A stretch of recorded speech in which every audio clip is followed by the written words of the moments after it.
What's going on, guys? It's Groove, back with another one from Awaken the Giant by Tony Robbins. Now go ahead and hit that like and subscribe if you're coming on in, or at least a like, that's cool. Today we're going to be going over belief systems, the power to create and the power to destroy. This is probably one of my favorite chapters in the book. Your entire life is determined by your belief systems, what you choose to believe and what you choose to not believe. This can empower you and it can disempower you. First of all, people don't understand that. And second of all, he goes over how to change your belief systems. So he starts out by saying that it's not the events in our lives that shape us, but our beliefs as to what those events mean. And I've done another video kind of talking about beliefs and, how we make up different situations in our head. And they gave an example of you're going hiking and you're walking through the woods and then you come upon a stream. Somebody may just hop right over the stream and another person may sit there and say, hey, I didn't plan on getting wet today. I didn't want to get my boots dirty today. Well, I don't know how you don't plan on getting your boots dirty on a hike, but like somebody may just look at the stream and just hop right over it. Another person may look at it and be like, I didn't know this was going to be here. And it becomes a problem to them. Again, same situation, but they're just both thinking about it differently. He says, you see, it's never the environment. It's never the events of our lives, but the meaning we attach to those events, how we interpret them.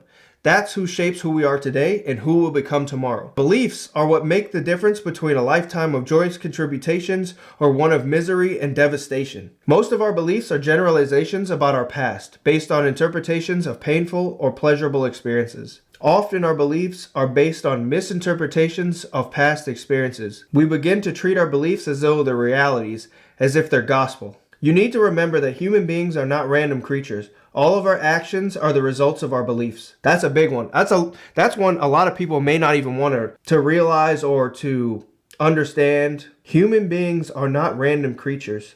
All of our actions are the result of our beliefs. So if you're not where you want to be in life, it's because of your beliefs.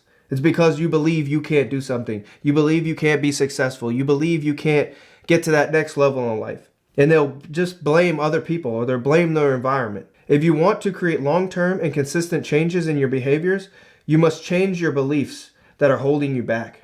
Beliefs have the power to create and the power to destroy. This is why this is one of my favorite chapters. Like, you need to understand this stuff. And then once you understand it, you need to accept it. So many people will sit there and be like, no, my life is because of these people over here, or the patriarchy, or racism, or some type of victimhood. And it's like, no, you need to believe that you can control your own life. You can control the outcomes of whatever you want. Beliefs have the power to create and the power to destroy. If you want a better life, you need to first believe that you can get that. Believe you deserve that and go after it. This is a really big one right here too. He says, once accepted, our beliefs become unquestioned commands to our nervous system. And they have the power to expand or destroy the possibilities of our present and our future. And I've had conversations with even my own family members. I'm like, they're constantly sitting there saying that, oh, they're oppressed, or because, one race is trying to hold down another race. And I'm like, I don't believe that. I don't believe that anybody is oppressing me. I believe I can do whatever I want. And just like he says here, he says, your beliefs become unquestioned commands to your nervous system. Because they believe that, you'll never be able to change somebody's mindset. If somebody believes they're oppressed, if somebody believes they're a victim, they will always just live in that because it's beyond them now. It's in their subconscious, which is why you need to understand this stuff so you can change your beliefs. You can know that they can be changed, and you have the power to do that. You don't just need to live in victimhood and oppression and the belief that you can't be more than you want to be. This next section, he goes over the differences between pessimists and optimists. Why do optimists become more successful? It's because despite having no reference for success or even references of failure, they manage to ignore these references, leaving unassembled such as cognitive tabletops as I failed or I can't succeed. Instead, optimists produce faith reference, summoning forth their imagination to picture themselves doing something different next time and succeeding. So that's kind of funny. Again, it all goes back to your belief systems. It's like optimists just believe that they can't fail. And so that eventually leads to success just because they believe. An optimist operates with the belief such as the past doesn't equal the future. If you develop the absolute sense of certainty that powerful beliefs provide, then you can get yourself to accomplish virtually anything, including those things that other people are certain that are impossible. One person that comes to mind when I read that is like Elon Musk. Like, even with him creating SpaceX, the entire space industry, the entire, company of NASA or government, whatever you want to say, they're a government entity. They told him that it couldn't be possible. You can't do this on your own. You can't create your own space business. You can't create your own rockets. And then not only that, he pushed past that belief. He believed that, hey, these rockets, we can actually catch them. We can make them come back to Earth and land on their own. Where NASA for the last 60 years was like, nope, we just need to crash them in the ocean. Like, that's the only way we can do things, is just spending millions and millions of dollars on equipment, launching them one time and then crashing them into the ocean, and then it's done. And he's like, no, we can do this another way. He had that belief and he made it happen. The same thing with Steve Jobs when he was creating the iPhone. People said it couldn't be done. You can't create this small little phone with a glass display that curves around the edges. You can't do that. And it's crazy when you see all of these people that have this crazy optimism and they do actually get things done. You would think that everybody would see this and be like, okay, well, why don't we all just be optimists? Why don't we all just feel like we can do whatever we want to do? But they don't. Like, most people are still in this pessimistic mindset because of their beliefs. They believe that they can't achieve whatever they want. When we clearly see that people who have this crazy optimism about life, they actually do go out there and achieve whatever they want. I wish more people would think that way. Like, hey, somebody else went out there and they achieved their goals and their dreams. You know what? I can do that too.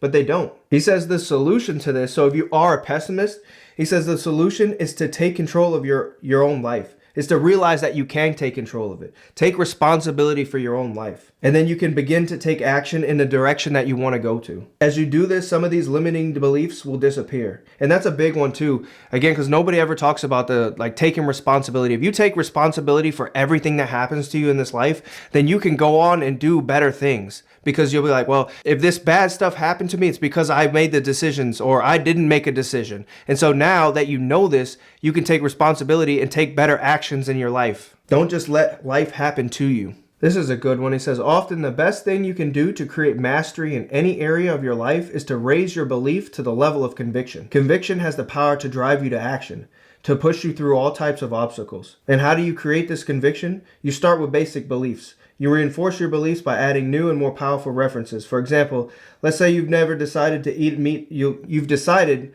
never to eat meat again. To strengthen your resolve, you'll talk to people who chose a vegetarian or vegan lifestyle. Again, so whatever you want to do, you got to get around those same people, those same like-minded people. That strengthens your convictions. And if you can't, an easy way to do this is the internet today. Just get on YouTube or get on TikTok and just follow people who have created businesses, people who want to be entrepreneurs. Well, that's what I do anyway, because that's where I'm trying to go in my life. But you need to get around people or see people who have already done what you want to do.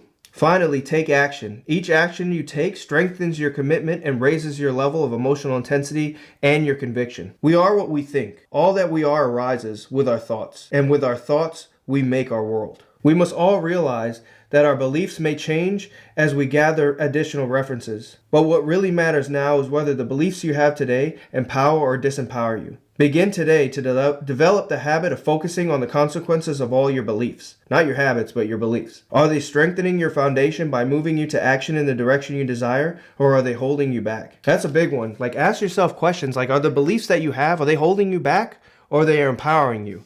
Most people's beliefs are holding them back. And so that's it when it comes to this chapter on beliefs. I really enjoyed this chapter. Again, this is probably one of my favorite chapters because your entire life is based on your beliefs. So if you're not successful, if you want to get to a certain level, you have to understand that you have limiting beliefs. And at the same time, those beliefs can change. Again, most people outside are not aware of this. And he even states in the chapter that, these beliefs that you have are subconscious. So you're making these limiting beliefs without you even realizing this. This is why reading this information is so important. So if you haven't done so already, or if you've made it this far, go ahead and like and subscribe, share this video, because, I'm just trying to help everybody out. Hopefully somebody took something from this and, understand that you can get to that next level if you really believe it.